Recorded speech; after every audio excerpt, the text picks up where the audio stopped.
Hi అండి. ఎప్పుడూ చేసుకునే పప్పు కాకుండా ఇవాళ ఎంతో టేస్టీగా ఉండే సొరకాయ పప్పు చేసుకోవడం కోసం ముందుగా కందిపప్పు కడిగి ఎసరు పోసుకొని అరగంట పాటు నానబెట్టుకోవాలి.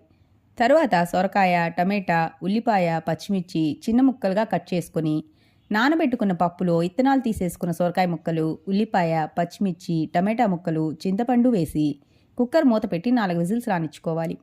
కుక్కర్ ప్రెషర్ పోయిన తర్వాత పప్పులో పసుపు, ఉప్పు, కారం వేసి పప్పు గుత్తితో బాగా ఎనుపుకొని పప్పుని ఉడకనివ్వాలి.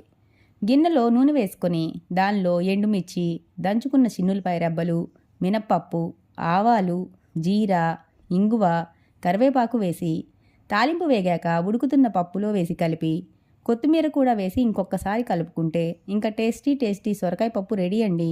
ఎప్పుడూ చేసుకునే టమేటా, దోసకాయ పప్పుల కంటే సొరకాయ పప్పు చాలా బాగుంటుందండి. Please like, share and subscribe to my channel friends. By by.